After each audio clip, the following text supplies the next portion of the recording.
اعوذ باللہ من الشیطان الرجیم بسم اللہ الرحمن الرحیم۔ السلام علیکم یا نبی اللہ، السلام علیکم یا رسول اللہ، صلی اللہ علیہ یا ابا عبداللہ، السلام علیکم یا حسین ولا علی ابن الحسین ولا اولاد الحسین ولا اصحاب الحسین، السلام علیکم یا امام العصر والزمان، السلام علیکم ورحمۃ اللہ وبرکاتہ، اللہم صلی علی محمد وآل محمد وعجل فرج آل محمد۔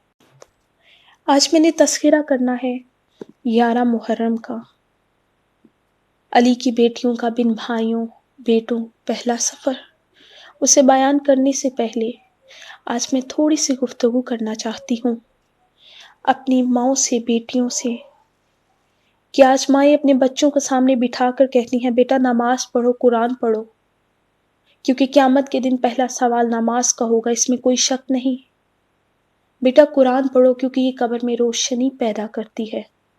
بالکل، جب تم لوگ جنت میں جانے کے لیے عبادات اپنے بچوں کو سکھا رہے ہو کہ جنت میں جانا ہے تو نماز پڑھنی ہوگی، قرآن پڑھنا ہوگا، کچھ حقوق اللہ ہے، کچھ حقوق انسانیت ہے، وہ ادا کرنی ہے، اس کے بعد جنت میں جانا ہے۔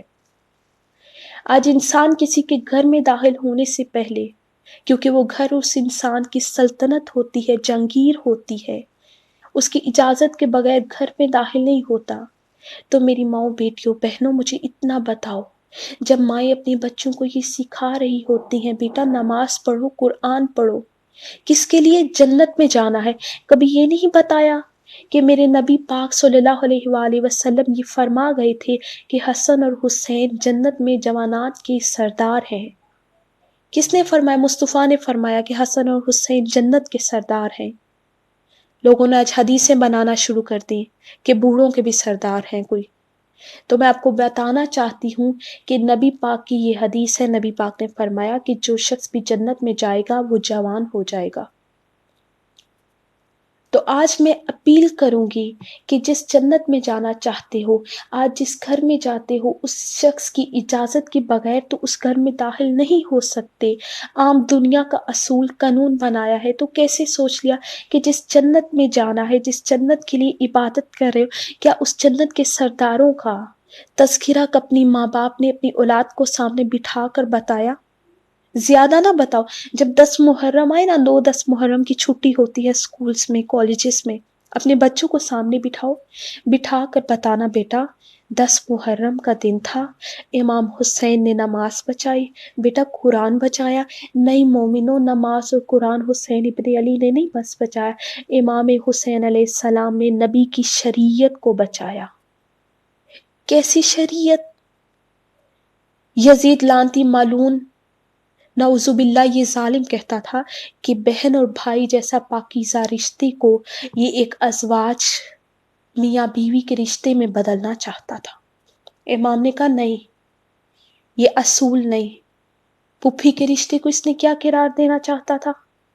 تو کربلا کے میدان میں صرف امام حسین نے نماز اور قرآن نہیں بچائی، شریعت کو بچایا، پاکیزہ رشتوں کو بچایا۔ اسی لیے امام حسین علیہ السلام کو صرف مسلمان نہیں مانتے، میرے مولا کو انگریز بھی مانتے ہیں، ہندو بھی مانتے ہیں، عیسائی بھی مانتے ہیں، کیونکہ میرے مولا نے کربلا کے میدان میں عظیم رشتے نبھائے۔ ایسے رشتے امام حسین نے بچائے جو آج بھی ان رشتوں کی وجہ سے کائنات قائم ہے۔ میرے امام کو مانتے ہیں یہ لوگ کیونکہ وہ جانتے ہیں کہ اس کائنات میں امام حسین سے زیادہ مظلوم کوئی نہیں۔ پتہ ہے مظلومیت کیا ہوتی ہے؟ باپ کے سامنے بیٹی کو تماچے اور بیٹی کے سامنے باپ کو ذبح کرنا۔ بیٹی کی عمر 4 سال، جو ظالم کے خنجر میں ہاتھ ڈال کے کہتے رہی نہ مارو، میرا بابا پیاسا ہے۔ تیرے نبی کی شریعت میں، تیرے نبی کی شریعت میں جب جانور کو ذبح کیے جائے نا تو 3 اصول ہیں جو میرے نبی نے بتائے۔ پہلا اصول بتایا کہ جب کسی جانور کو ذبح کرو، جس خنجر سے ذبح کرو وہ خنجر تیز ہو۔ دوسرا اصول بتایا کہ اس جنس کے سامنے ذبح نہ کرو۔ تیسرا بتایا کہ اس جانور کو ذبح کرنے سے پہلے پانی پلاؤ۔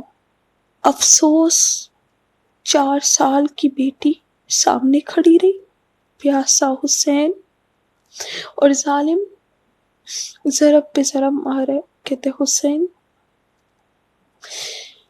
امام حسین نے کربلا کے میدان میں شریعت کو بچایا.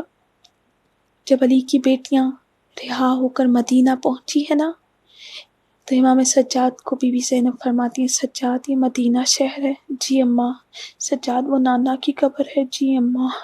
نانا کی قبر پر گئی. بی بی نے اپنی چادر میں سے ایک کرتا نکالا، وہ کرتا نبی کی قبر پر رکھا. نبی کی قبر پر زلزلہ آیا، آواز آئی زینب یہ کرتا اٹھا لے. بی بی کہتے ہیں کیوں نانا، تجھ سے برداشت نہیں ہوا بیٹے کا کرتا؟ نانا تجھ سے بیٹے کا کرتا برداشت نہیں ہوا؟ نانا میں 72 قدم پر دیکھتی رہی ہوں. نانا وہ ظالم سبا کرتا رہا. بی بی فرماتی ہے نانا ابھی ہے دن، نانا میں رات کی تنہائی میں آؤں گی، نانا میں تجھے اپنا لباس دکھاؤں گی. نانا پھر بتانا اتنا امت نے تیرے بیٹوں کو نہیں مارا جتنا تیری بیٹیوں کو مارا ہے. یہ ہے کربلا کی داستان. اللہم لن قتلت الحسین